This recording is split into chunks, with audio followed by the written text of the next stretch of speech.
नमस्कार दोस्तो, पुन्हा एकदा आपल्या सर्वांचं सस्नेह परिवारात हार्दिक स्वागत. मंडळी, AI म्हणजेच आर्टिफिशियल इंटेलिजन्स हा सध्याचा सर्वात जास्त चर्चेतला विषय. गल्लीपासून दिल्लीपर्यंत याच AI बाबाची करामत ऐकायची आहे आपल्याला आजच्या कथेत. शीर्षक आहे AI बाबा की जय. लेखक मकरंद पिंपुटकर, अभिवाचन सचिन दातार. ऐकूया AI बाबा की जय. पुण्याच्या गजबजलेल्या भागात वसंत जोशी काका राहायचे. पुण्यातले होते, स्टेट बँकेत नोकरीला होते. तिथून निवृत्त होऊन आता 5-1 वर्ष झाली. या सर्वच कारणांनी अर्थातच जगातल्या यच्चयावत सगळ्याच विषयांवर ते प्रचंड अधिकाराने आपली मतं ठामपणे आणि हिरिरीने मांडत. गेले काही महिने त्यांच्यावर आर्टिफिशियल इंटेलिजन्स म्हणजे कृत्रिम बुद्धिमत्ता याचं भूत स्वार झालं होतं. अमेरिकेत स्थायिक झालेल्या त्यांच्या मुलाने पाठवलेल्या लॅपटॉपवर आपल्या शेजारच्या राजूने त्यांना ChatGPT इन्स्टॉल करून दिलं. आणि मग काय, वसंतरावांना जणू अलिबाबाची गुहाच सापडली होती. त्यांच्या ChatGPTला ते अत्यंत आदराने AI बाबा म्हणायचे. माझ्या AI बाबाला ना सर्व काही माहिती आहे.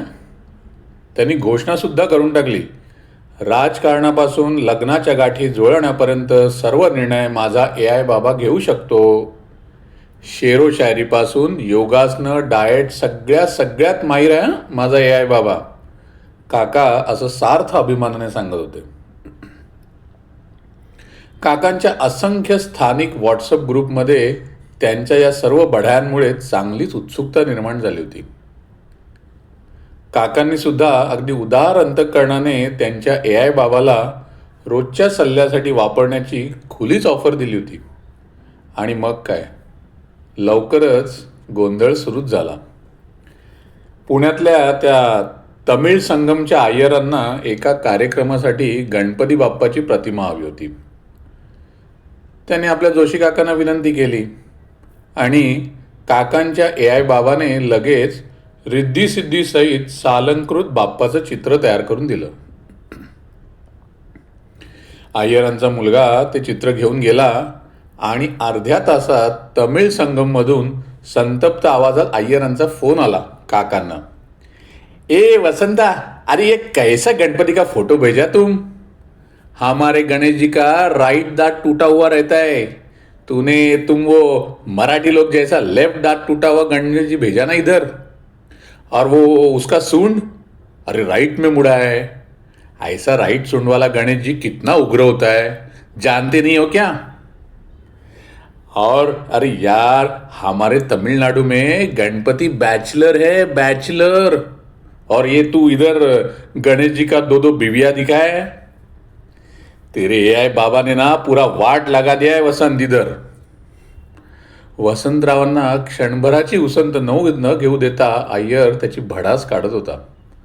महाराष्ट्रातील गणपती आणि दाक्षिणात्य गणपती यात एवढे फरक असतात हे ना काकांना ठाऊक होतं, ना बहुधा त्यांच्या AI बाबाला. यावर्षी काकांनी ते गुरुपौर्णिमेच्या दिवशीच जाहीर करून टाकलं. म्हणजे काकूंना सांगितलं, चला तयारीला लागा, उद्यापासून श्रावण सुरू होतोय. काकू चक्रावल्याच, म्हणाल्या, अहो अजून 15 दिवस बाकी आहेत श्रावण सुरू व्हायला. काका काही केले ऐकेच ना. त्यांचा बोलवता धनी होता त्यांचा AI बाबा. उत्तर प्रदेशच्या संदर्भात काही प्रश्नाचं उत्तर देताना त्याने गुरुपौर्णिमेच्या दुसऱ्या दिवशी श्रावण सुरू होतो असं म्हटलं आणि काकांनी तेवढं वाक्य धरून ठेवलं. अगं, सर्वज्ञानी AI बाबा सांगतोय, ते कसं चुकीचं असेल? शेवटी पिढ्यानपिढ्या पौरोहित्य करणाऱ्या बंडू काकांनी जेव्हा ठणकावून श्रावण महिन्याला अजून 15 दिवस बाकी आहेत हे सांगितलं ना, तेव्हा कुठे जोशी काका गप्प बसले. उत्तर भारतीयांचा नवीन हिंदू महिना पौर्णिमेपासून सुरू होतो, तर महाराष्ट्रात अमावस्येनंतर. हा पोटभेद त्या AI बाबाच्या ध्यानातच आला नव्हता ना. पण या असल्या लहान मोठ्या अडीअडचणींनी काका काही नाउमेद झाले नाहीत. त्यांनी त्यांचा पुतण्या रोहन त्याच्यासाठी जीवनसाथी शोधण्याला मदत करण्याचं मनावरच घेतलं. जात पात वय याची काही अट नाही. आवडीनिवडी जुळल्या पाहिजेत, कुंडळी जुळली पाहिजे, मग मुलगी भले महाराष्ट्राबाहेरची असली तरी चालेल, असं त्यांनी AI बाबाला सांगितलं. शेकडो वैवाहिक प्रोफाईलचं विश्लेषण करून क्षणार्धात बाबांनी भविष्यवाणी केली. सर्वोत्तम जोडीदार राधा सिंग, वृश्चिक रास, बिर्याणी प्रेमी, रामपूरमध्ये राहते. रामपूर कोणतं? रोहनने विचारलं. अहो, भारतात 32 रामपूर आहेत. अरे, खरं प्रेम पिनकोडच्या क्षुद्र बंधनांना जुमानत नाही. काका एकदम वसुदैव कुटुंबकम या मोडमध्ये गेले. शोधाशोध करत ते शेवटी उत्तर प्रदेशातल्या रामपूरला पोचले. पण त्यांना आढळलं ती राधा प्रत्यक्षात बिर्याणीची गाडी चालवणारी 60 वर्षाची आजी आहे. वयाची अट नाही, हे AI बाबाने जरा जास्तच मनावर घेतलं होतं ना. त्या दिवसापासून वसंत काकांचं नुसतं नाव जरी काढलं ना तरी रोहन काढता पायच घेतोय. एके दिवशी प्रमिला काकूंना अस्सल पंजाबी छोले करायचे होते. प्रिय AI बाबा, त्यांनी विचारलं, हे उत्तम प्रकारे छोले कसे बनवायचे? प्रश्न पूर्ण होण्याचा अवकाश झरझर मुद्देसूद उत्तर आलं. स्टेप 1, कढीपत्ता, मोहरीचे दाणे, नारळाचं दूध घाला. AI बाबा आत्मविश्वासाने उत्तरले, अहो, हा आता ते दक्षिण भारतीय सांबार बनवतोय. त्या ओरडल्याच. AI बाबांनी एका पंजाबी रेसिपी ब्लॉगवर तमिळ यूट्यूब कमेंट थ्रेड तयार केला होता आणि त्यातून ती भन्नाट की भीषण पण ती रेसिपी तयार झाली होती. दुर्दैवाने प्रमिला काकूंनी भक्तिभावाने ती रेसिपी अंमलात आणली आणि परिणामी त्या छोल्यांचा पार निकाल लागला होता. पुढे आल्या त्या पुणे नगरपालिकेच्या निवडणुका. एकदाची प्रभाग रचनांची मांडामांड झाली. युती, आघाडी अशी सगळी समीकरणं जमली, बिघडली. निवडणुका ऐन तोंडावर आल्या असताना शहरातल्या एका वाचाळ नेत्याने पलटी मारून सरकारी पक्षाला सक्रिय पाठिंबा जाहीर केला. त्यामुळे या नेत्याच्या एका पदाधिकाऱ्याला नगरसेवक पदाचं तिकीटही मिळालं. यथावकाश निवडणुका झाल्या. तो नेता भक्तिभावाने काकांकडे आला आणि आपल्या विजयाबद्दल अंदाज विचारू लागला. काकांच्या सूचनेवरून AI बाबांनी सोशल मीडिया, भावनांचे स्कोर आणि व्हॉट्सअप फॉरवर्ड्स तपासले आणि घोषणा केली, हा नेता एक हाती एकतर्फी निवडून येणार.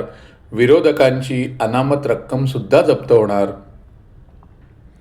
काकांच्या AI बाबाने एवढं निखालसपणे सांगितल्यावर तो नेता प्रचंड खुश झाला. त्याने विजय मिरवणुकीसाठी ढोल पथक बोलावून घेतलं. मोटारसायकलवरून झेंडे फडकावत विजय यात्रा आयोजित केली. पेढे लाडूंची ऑर्डर दिली. सगळी जय्यत तयारी केली. आता फक्त निकाल घोषित होण्याचीच खोटी होती. पण हाय रे देवा, झालं ते अगदी उलटं. या बडबोल्या नेत्याच्या येण्याने सरकारी पक्षच निवडणुकीत साफ झाला आणि काकांच्या प्रभागातल्या या नेत्याचा पराभव तर झालाच, पण त्याची स्वतःचीच अनामत रक्कम जप्त झाली. अहो, पण ते AI बाबाने 92% सकारात्मक प्रतिसाद दाखवला होता. इति काका. पण तेही आता चक्रावले होते. अहो काका, आपण पुण्यात राहतो. 92% लोकांनी जे ते होकारार्थी थम्स दाखवले होते ना, ते अस्सल पुणेरी खवचटपणाचे होते. राहुल आता काकांना समजावत होता. अहो, ते काही समर्थन नव्हतं, ती टर उडवली जात होती आणि तुमच्या AI बाबाने शब्दशः अर्थ घेतला, गर्भित अर्थ त्याला कळलाच नाही. तो नेता येऊन आता काही भानगड करतो की काय या भीतीने काका खरं तर जरा घाबरले होते. पण त्यांच्या सुदैवाने झालेल्या फजितीने तो नेताच इतका शर्मिंदा झाला होता की पुन्हा तो काकांच्या वाटेला फिरकलाच नाही आणि पुढचा अनावस्था प्रसंग टळून गेला. AI बाबा हा जीवनातील निर्णय घेण्यासाठी नव्हे तर फक्त र ट फ जुळवत शेरोशायरी लिहिण्यासाठीच वापरावा. कृत्रिम बुद्धिमत्तेचा वापर करा, पण आपला मेंदू गहाण ठेवू नका. आंधळेपणाने AI बाबावर विश्वास ठेवू नका. असंच काहीसं आता आपले काका सर्वांना सांगत असतात. आता काका पुन्हा एकदा आपल्या आतल्या आवाजाचं ऐकायला लागलेत. रोहनने नागपूरचा जाज्वल्य अभिमान असणाऱ्या एका मुलीशी लग्न केलंय. तिला ज्योतिष आणि बिर्याणीपेक्षा नागपूरचा वडाभातच जास्त आवडतो. आणि आपले AI बाबा, ते आपले निराशेचे सुस्कारे सोडत दर्दभऱ्या गझला लिहित असतात. कथेचं तात्पर्य काय? तर ज्या देशात 22 प्रमुख भाषा आहेत, अक्षरशः हजारो बोलीभाषा आहेत, ज्या देशभरात तब्बल 32 रामपूर आहेत आणि राज्यामध्ये 12 वडगाव आहेत, तिथे असला कोणताही कृत्रिम यांत्रिक अल्गोरिथम सहज टिकू शकत नाही. तुम्हाला गाजर का हलवा खिलाने वाली आणि कपडे सिला सिला कर मोठी करणारी आई हीच फक्त आतल्या गोटातील सत्य जाणते. तेव्हा कधीही महत्त्वाचा सल्ला हवा असला तर पुन्हा एकदा आईचे पाय धरा, AIचे नाही. काय मंडळी, कशी वाटली आजची कथा? अभिप्रायात नक्की लिहा. बरं, आजचं आपलं अभिवाचन लाईक करा, शेअर करा आणि अशाच विविध अंगी कथांचा श्रवणानंद घेण्यासाठी आपलं सस्नेह चॅनल नक्की सबस्क्राईब करा. आणि हो, येणाऱ्या गणेशोत्सवासाठी आपल्या सर्वांना खूप खूप शुभेच्छा. गणपती बाप्पा मोरया. धन्यवाद.